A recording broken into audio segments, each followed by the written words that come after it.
Hello everyone, welcome to Education Candle. आज की video में हम मैथमेटिक्स 1 में यूनिट 2 का एक important topic successive differentiation cover करेंगे, जिसमें हम ये देखेंगे कैसे इसको इजीली सॉल्व करते हैं। तो सबसे पहले इसको समझने के लिए एक छोटा सा ओवरव्यू मैं आपको बता देता हूँ। सक्सेसिव डिफरेंशिएशन से पहले अभी तक आपने केवल वन ऑर्डर का डिफरेंशिएशन किया होगा, सेकंड ऑर्डर किया होगा, यानी कि किसी भी फंक्शन का आपने एक बार डिफरेंशिएशन किया होगा, दो बार डिफरेंशिएशन किया होगा, तीन बार डिफरेंशिएशन किया होगा मैक्सिमम। लेकिन सक्सेसिव डिफरेंशिएशन आपका ये कहता है कि इसमें आप n टाइम्स तक किसी भी फंक्शन का डिफरेंशिएशन करते हो। इसकी एक बार डेफिनेशन देख लेते हैं। डेफिनेशन ये कहती है कि लेट, अगर आपको कोई y फंक्शन है fx, किसी भी x वैल्यू का, यानी कि लेट y बराबर fx be any function of x, then the process of finding the differentiation of the function y बराबर fx again and again is called successive differentiation. मतलब कि अब की बार आपको ना तो एक बार, ना दो बार, ना तीन बार, अब की बार आपको nth टाइम तक डिफरेंशिएशन करना है इस y फंक्शन का, और वही आपका nth टाइम तक जो डिफरेंशिएशन आएगा वही डिफरेंशिएशन कहलाता है आपका सक्सेसिव डिफरेंशिएशन। क्लियर है? अब इस सक्सेसिव डिफरेंशिएशन को एक छोटे से एग्जांपल समझेंगे, लेकिन उससे पहले मैं आपको एक छोटा सा ओवरव्यू दे देता हूं डिपेंडेंट और इंडिपेंडेंट वेरिएबल के नाम से। ये दो चीजें होती है किसी फंक्शन में, तो ये अगर आप क्लियर है तो आप इजीली कर पाओगे। हमारे पास एक फंक्शन होता है कोई भी किसी भी वेरिएबल का, लेट सपोज इसी को एज्यूम कर लेते हैं y बराबर, अगर हमारे पास कोई फंक्शन है fx, तो इस फंक्शन में जो आपका x ये वेरिएबल है, ये तो कहलाएगा आपका इंडिपेंडेंट वेरिएबल। इंडिपेंडेंट क्यों बोल रहे हैं हम इसको? क्योंकि इसकी वैल्यू आप पे डिपेंडेंट, इसकी वैल्यू आप कुछ भी रख सकते हो, कुछ भी हो सकती है इस x की वैल्यू। आप x की वैल्यू 2 रख सकते हो, x की वैल्यू आप 4 रख सकते हो, या सो ऑन, कुछ भी रख सकते हो आप x की वैल्यू। ठीक है, ये वैल्यू, ये वेरिएबल किसी पे भी डिपेंड नहीं कर रहा है। लेकिन अगर बात करें इस y की, ये y आपका टोटली डिपेंडेंट है इस x की वैल्यू पे। जितनी वैल्यू आपकी x की होगी वो डिपेंड करेगा y आपका टोटली उस x पे, यानी कि जैसे जैसे आपका x वेरिएबल चेंज होगा तभी उस y की वैल्यू चेंज होगी, अदरवाइज y आपका एज इट इज रहेगा। यानी कि जो आपका डिपेंडेंट वेरिएबल है वो इस फंक्शन में आपका y है, ये आपका रहेगा आपका डिपेंडेंट वेरिएबल। तो डिपेंडेंट और इंडिपेंडेंट वेरिएबल क्लियर है? फंक्शन में दो ही चीज होती है, अगर ये क्लियर है आपको तो इजीली आप सोल्व कर पाओगे। तो ये हो गया, ठीक है। अब नेक्स्ट इसको एक क्वेश्चन से देख लेते हैं, जिससे कि आप और इजी तरीके से समझोगे इस टॉपिक को। अगर एक एग्जांपल ले इसका सक्सेसिव डिफरेंशिएशन का, लेट्स सपोज एक एग्जांपल है, आपको सोल्व करना है, या आप कह लो nth डेरिवेटिव सोल्व करना है। एक क्वेश्चन है e की पावर ax का, और ये टर्म्स जो मैं सोल्व करके दिखाऊंगा अभी आपको, ये टर्म्स आपकी एज इट इज आपकी किसी बड़े क्वेश्चन में डायरेक्ट यूज हो जाएंगे। ठीक है, तो इनको ध्यान रखना। सॉल्यूशन जब इसका करेंगे हम, तो सबसे पहले एक चीज का ध्यान रखना, जो भी आपको क्वेश्चन में गिवन होगा उसको पहले y के इक्वल रखना है। तो लेट y बराबर e की पावर ax। सबसे पहला काम आपका यह है कि आपको उस क्वेश्चन में जो भी टर्म आपको गिवन होगी उसको y के इक्वल रखना है। तो फर्स्ट स्टेप क्लियर है।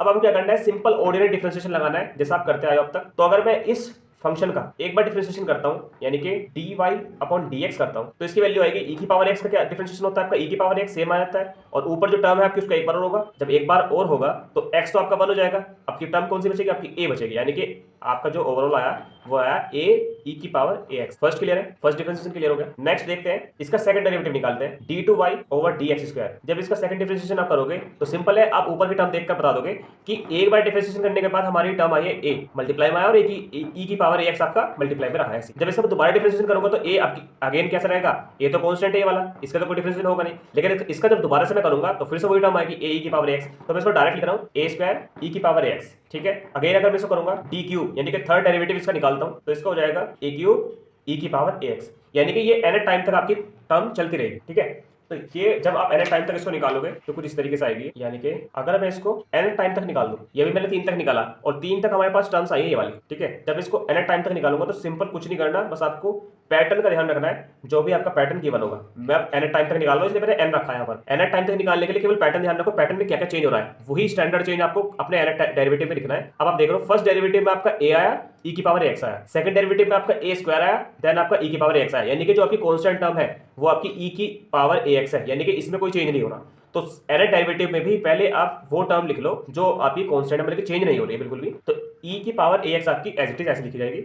नेक्स्ट आप देखो किसमें वेरिएशन आ रहा है, तो वेरिएशन आ रहा है आपके a की वैल्यू में। a आया पहले फर्स्ट डेरिवेटिव में, then a square, then a cube, यानी कि जितनी बार आपका डेरिवेटिव हो रहा है उतनी बार उसकी वैल्यू चेंज हो रही है। तो यानी कि हम इसको ऐसे लिख सकते हैं a की पावर n। क्लियर है? अगर मैं 1 रखता हूं तो यानी फर्स्ट डेरिवेटिव की कैटेगरी में काउंट होगा, 2 रखता हूं तो सेकंड डेरिवेटिव की कैटेगरी में काउंट होगा। तो ये आपका क्या आएगा, आपका nth डेरिवेटिव ऑफ e की पावर ax। सिंपल है, केवल आपको पैटर्न का ध्यान रखना है। स्टार्टिंग आपको ऑर्डिनरी डिफरेंशिएशन से करनी है। अगर आपको ऑर्डिनरी डिफरेंशिएशन आता है तो आप इजीली इस तरीके के क्वेश्चन कर लोगे। इसका एक क्वेश्चन और देख लेते हैं जिससे कि आपको और क्लियर होगा। सेकंड क्वेश्चन फाइंड, और आपको 2 मार्क्स में 10 मार्क्स में ऐसे इसी तरीके से क्वेश्चन आपसे एग्जाम में पूछे भी जाएंगे। क्वेश्चन है कि find nth derivative of a की पावर x, और ये टर्म्स आपकी एज इट इज यूज होंगी जब आप लॉन्ग क्वेश्चन इसके सोल्व करोगे। वहां पे आपको सोल्व करके नहीं दिखाना होगा, वहां पे अगर e की पावर x कहीं पे टर्म आ रही है nth डेरिवेटिव निकालने के लिए, तो वहां पे आप उसकी डायरेक्ट वैल्यू रखोगे ये वाली। ठीक है, तो इसलिए हम इसको ऐसे कर रहे हैं। तो सेकंड क्वेश्चन करने के लिए सबसे पहला वही स्टेप क्या करना है, आपको जो भी टर्म आपको गिवन है उसको y के इक्वल रखना है। तो y इक्वल ए की power x. First step clear. Now आपको क्या करना है, आपको फर्स्ट डेरिवेटिव निकालना है इसका। तो फर्स्ट डेरिवेटिव आप निकालोगे तो इसको हम इसको रिप्रेजेंट कर सकते हैं D Y over D X equal to A की पावर एक्स का डिफरेंशिएशन क्या होता है, ए की पावर एक्स का होता है log ए देन आपका ए की पावर एक्स ऐसे आ जाता है मल्टीप्लाई में। ये डिफरेंशिएशन होता है ए की पावर एक्स का, इसको ध्यान रखना। ठीक है, अगर मैं इसका सेकंड डेरिवेटिव निकालता हूं तो सेकंड डेरिवेटिव होगा इसका D square Y over D X square. log a आपका कांस्टेंट की तरह काउंट होगा, तो log ए में तो कोई चेंज नहीं होगा, तो log ए को तो ऐसे लिखते हैं। अगेन ए की पावर एक्स का क्या होगा, ए की पावर एक्स का फिर से हो जाएगा log ए देन आपका ए की पावर एक्स। यानी कि फिर से आप देख पा रहे हो, अगर इसका मैं क्यूब निकालने लगूं, यानी कि क्यूब नहीं, इसका थर्ड डेरिवेटिव निकालूं, थर्ड डेरिवेटिव होगा आपका log ए, यानी कि सेकंड डेरिवेटिव में 2 टर्म्स आई थी, तो क्यूब में कितनी आएगी, 3 टर्म्स आएंगे सिंपल सा। तो 3 टर्म्स आ गई। अब 3 टर्म्स के बाद जो आपकी जो अनचेंजेबल वैल्यू है उसको सिंपल ऐसे लिख लो। तो ये पैटर्न आपको ध्यान रखना है इस 3 क्वेश्चन में, देन आप इजीली कर पाओगे और इजीली समझ पाओगे इन क्वेश्चन को। तो आपने देख लिया 3 डेरिवेटिव्स आपको इस तरीके से बनना है। अगर मैं इसके nth डेरिवेटिव की बात करूं, nth डेरिवेटिव आपका बनेगा क्यूब की जगह लिख लेते हैं सिंपल n y और आपका dx n। चेंजेबल कौन सा है आपका, log a। तो log a आपका चेंज हो रहा है आपकी इस डेरिवेटिव की वैल्यू पर, तो यानी कि यहाँ पे 3 है तो यहाँ पे भी 3 है, तो यहाँ पे n है तो यहाँ पे भी n हो जाएगा। ठीक है, जो आपका अनचेंजेबल वैल्यू होगा आपकी एज इट इज लिखी जाएगी। तो आपने ए की पावर एक्स का nth डेरिवेटिव काउंट कर लिया, यानी कि फाइंड कर लिया। ये तरीका होता है सक्सेसिव डिफरेंशिएशन करने का। कुछ नहीं है, बस आपके जो बेसिक कॉन्सेप्ट होते हैं डेरिवेशन करने के वही इसमें यूज होंगे। अगर आपके वो क्लियर है अच्छे से तो आप इजीली कर पाओगे। छोटी सी टर्मिनोलॉजी है वो आपको सीखनी है, बस कैसे nth डेरिवेटिव का पैटर्न को ध्यान रखना है। अगर आपका पैटर्न क्लियर है, जो पैटर्न आपका स्टैंडर्ड ऊपर से आ रहा है वही पैटर्न आपका nth डेरिवेटिव रखना है, और उसमें चेक करके देखना है कि वैल्यू आपकी वॉलेट तो नहीं हो रही है। कि अगर मैं वन रखता हूँ n की जगह तो आपका 1 डेरिवेटिव ही आना चाहिए, 2 रखता हूँ तो 2 की वैल्यू ही आनी चाहिए। ऐसा ना हो कि 3 रख दे तो कोई चेंज आ रहा है इसमें डेरिवेटिव में, नहीं ऐसा नहीं होगा, स्टैंडर्ड आना चाहिए, एकदम क्लियर आना चाहिए। ठीक है, तो ये तो क्लियर हो गया। अब इसका एक क्वेश्चन देख लेते हैं जो कि 10 मार्क्स में आया हुआ है।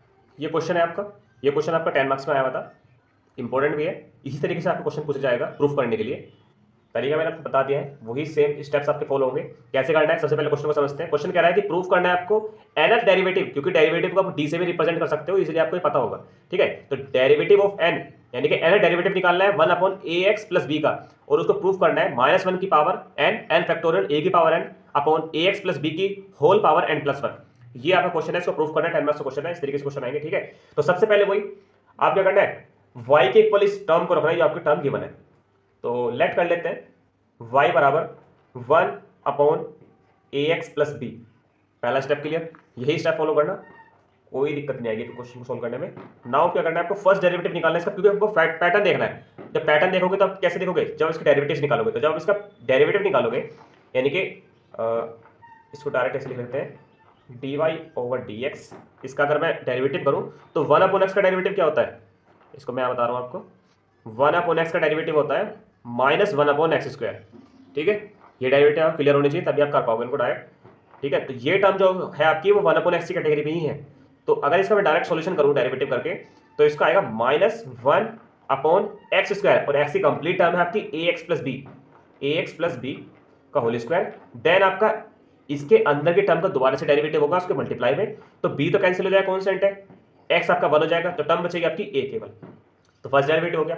अगेन इसका सेकंड डेरिवेटिव हम करते हैं, ये तो फर्स्ट डेरिवेटिव है आपका, सेकंड डेरिवेटिव इसका करेंगे तो d2y ओवर dx स्क्वायर, इसका हो जाएगा -1, तो एज इट इज रहेगा आपका, a भी एज इट इज रहेगा। अब की बार आपका जो डेरिवेटिव होगा इसका 1 अपॉन ax प्लस b का होल स्क्वायर का, तो इसको आपको सोल्व करना है, क्योंकि ये छोटी सी टर्म है डेरिवेटिव की, ये आपको आती है। तो जब इसका डेरिवेटिव करोगे तो इसका आ जाएगा क्यूब अब की बार। ठीक है, और क्यूब आ जाएगा तो -2 है, ये 2 है तो आपका -2 हो जाएगा ऊपर जाकर, ये टर्म हो जाएगी -2, और अगेन ए की ax प्लस बी का दोबारा होगा तो ये वैल्यू आएगी आपके पास a अगेन। ठीक है, इसका डेरिवेटिव आप खुद करना, ये डेरिवेटिव आपका इस तरीके से आएगा। तो यहाँ तक हमने सोल्व कर लिया, -1 -2 a square ax plus B का होल क्यूब। ये आया हमारा second derivative of this function. Clear, छोटा सा तरीका इसको बता रहा हूँ, शॉर्ट तरीका कैसे सोल्व करते हैं इस तरीके के क्वेश्चंस को। एक चीज का ध्यान रखना, अगर आप सेकंड डेरिवेटिव निकाल रहे हो, शॉर्ट ट्रिक बता रहा हूँ इसको सोल्व करने की। सेकंड डेरिवेटिव निकाल रहे हो तो अपॉन की वैल्यू में आपका n+1 होगा, यानी कि यहाँ पे सेकंड है तो यहाँ पे क्यूब हो जाएगा उस पूरी टर्म का। देन आप उसका दोबारा से करोगे तो जो भी टर्म होगी उसका डेरिवेटिव यहाँ पे मल्टीप्लाई होगा। ठीक है, b कांस्टेंट है, b तो 0 हो जाएगा, ax में x 1 हो जाएगा, a बचेगा, a आपका पहले से अवेलेबल था तो a स्क्वायर हो गया। देन आपका -2 आपका पावर वाला है वो, जो ये वाला। ठीक है, इतना क्लियर, शॉर्ट तरीका बता दिया कैसे पहचान होती है, डायरेक्ट आप इस तरीके से कर सकते हो। तो ये आपने सेकंड डेरिवेटिव निकाला, आप थर्ड डेरिवेटिव जो मैंने आपको शॉर्ट ट्रिक बताई है उससे आप थर्ड डेरिवेटिव इसका इजीली निकाल सकते हो। कैसे निकलेगा थर्ड डेरिवेटिव इसका, उसके लिए -1 एज इट इज रहेगा, -2 एज इट इज रहेगा, आपकी बार -3 हो जाएगा, एक टर्म और एक ही क्यूब हो जाएगी, और क्योंकि यहाँ पे क्यूब है तो बटे पे एक ज्यादा हो जाएगा इससे वैल्यू, तो ax प्लस बी की पावर 4। क्लियर। इसी तरीके से आप कितने भी डेरिवेटिव्स आप इसके निकाल सकते हो, लेकिन हमें 3 तक मैक्सिमम निकालने हैं। अब एक चीज का ध्यान रखो, ये पैटर्न हमने देख लिया, इसका पैटर्न बनाना है एक स्टैंडर्ड पैटर्न जिससे कि हमारा nth डेरिवेटिव कैलकुलेट हो सके। उसके लिए आप एक काम कर सकते हो, इस फर्स्ट डेरिवेटिव को आप इस तरीके से लिख सकते हो कि मैं आपको बता रहा हूँ यहाँ पे, लेट जो आपका फर्स्ट डेरिवेटिव है तो उसको आप रिटर्न लिख सकते हो इस तरीके से, -1 का फैक्टोरियल आपको पता होगा, देन आपका a upon ax plus B का होल स्क्वायर। फैक्टोरियल होता है जो आपकी टर्म्स पीछे की तरफ मतलब चलती है बैकवर्ड में। 1 का फैक्टोरियल उसकी वैल्यू होती है आपकी 1 ही होती है। 2 का फैक्टोरियल अगर मैं लिखूंगा तो उसकी वैल्यू होगी 2 इंटू 1 यानी कि 2। 3 का फैक्टोरियल अगर मैं लिखूंगा तो 3 इंटू 2 इंटू 1 यानी कि बैकवर्ड में चलती है वैल्यूज इनकी, और मल्टीप्लाई रहता है इनके बीच में। 3 दूनी 6, एकम 6 यानी कि 6 आएगी इसकी वैल्यू। तो इस तरीके फैक्टोरियल आपको पता होगा, छोटा सा मैंने आपको बता दिया फिर भी ओवर। देखिए हम देख रहे हैं पैटर्न कैसे बनना है, तो हमने देख लिया dy ओवर dx यानी कि फर्स्ट डेरिवेटिव को आप इस तरीके से रिप्रेजेंट कर सकते हो। क्लियर। सेकंड डेरिवेटिव को अगर मैं रिप्रेजेंट करूं तो उसको हम रिप्रेजेंट कर सकते हैं d2y over dx square equal to -1 आपका एज इट इज है, ये -1 -2। उसको आप कैसे लिखोगे, उसको लिखने के लिए सिंपल आप लिख सकते हो 2 का फैक्टोरियल। ठीक है। अभी ऐसा क्यों लिखा है, ऐसा क्यों लिखा है ये मैं भी आपको बताऊंगा। देन आपका ए स्क्वायर और ax प्लस बी का होल स्क्वायर नहीं होगा, पर क्यूब होगा क्योंकि यहाँ पे 2 है ना, तो क्यूब हो जाएगा। तो फर्स्ट डेरिवेटिव हमने देख लिया, उसको रिप्रेजेंट आप इस तरीके से कर सकते हैं, -1 की होल पावर 1 लिख लेते हैं क्योंकि -1 की होल पावर 1 ही है, यहाँ पे a की माइनस है 1 का factorial a, then ax plus B की होल स्क्वायर। ठीक है। सेकंड डेरिवेटिव अगर हम लिखें तो सेकंड डेरिवेटिव में -1 आप देख सकते हो, जो आपने सेकंड डेरिवेटिव कैलकुलेट करा है, सेकंड डेरिवेटिव में आपके 2 माइनस है, माइनस माइनस तो प्लस हो जाएगा। तो इसको एक पैटर्न बनाने के लिए हम क्या करेंगे, -1 की होल स्क्वायर कर देंगे सिंपल। और ये 2 आ रहा था आपका, इसको हम 2 के फैक्टोरियल में लिख सकते हैं, देन आपका a स्क्वायर और अपॉन में आपका ax प्लस बी की होल क्यूब। इसी तरीके से अगर मैं क्यूब को एक पैटर्न के रूप में लिखूंगा तो आपकी बार वही -1 का तो हो जाएगा आपका क्यूब, 2 के फैक्टोरियल की जगह हो जाएगा आपका 3 का फैक्टोरियल, a स्क्वायर की जगह हो जाएगा आपका a क्यूब और अपॉन में आपका वही एक term plus ax plus B की होल 4, क्योंकि क्यूब है तो 4 हो जाएगी। तो ये पैटर्न हमने बना लिया। ठीक है, ये पैटर्न हमने बना लिया। अब क्या करेंगे, इसी पैटर्न को फॉलो करते हैं हम इसकी nth डेरिवेटिव निकाल देंगे। nth डेरिवेटिव के लिए डी क्यूब वाई लिख रखा है, तो मैं इसको इस तरीके से लिख सकता हूं, डी की power n Y upon D X की पावर n।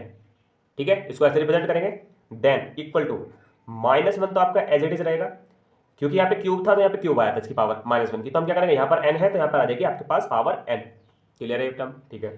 देन आपका यहाँ पे 3 बार डेरिवेटिव किया था हमने, तो हमारे पास 3 का फैक्टोरियल आया था। हम यहाँ पे n बार डेरिवेटिव करें तो हमारे पास किसका फैक्टोरियल आएगा, n का फैक्टोरियल आएगा। ये भी टर्म क्लियर है। नेक्स्ट हम देखते हैं, a की क्यूब है क्योंकि हमने 3 बार डेरिवेटिव किया, यहाँ पे हम n टाइम डेरिवेटिव कर रहे थे, हमारे पास किसी क्यूब आएगा, यहाँ पे आपके पास आएगा e की पावर n। ये भी क्लियर है।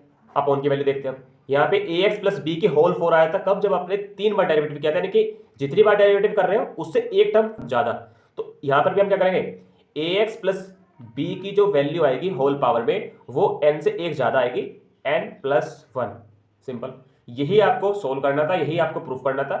ये आपका क्वेश्चन है, यही प्रूफ करने के लिए बोला था उन्होंने क्वेश्चन में कि आपको इस टर्म का जब एन डेरिवेटिव निकालोगे तो आपको कैलकुलेट करना है, प्रूफ करके दिखाना है कि -1 की होल पावर n फैक्टोरियल आई, a की पावर n आई और ax प्लस बी आपकी जो अपॉन वैल्यू उसकी पावर में n+1 आई, और यही हमने सोल्व कर रहा है। ये रहा, यही टर्म है, तो hence proof. Thank you so much everyone.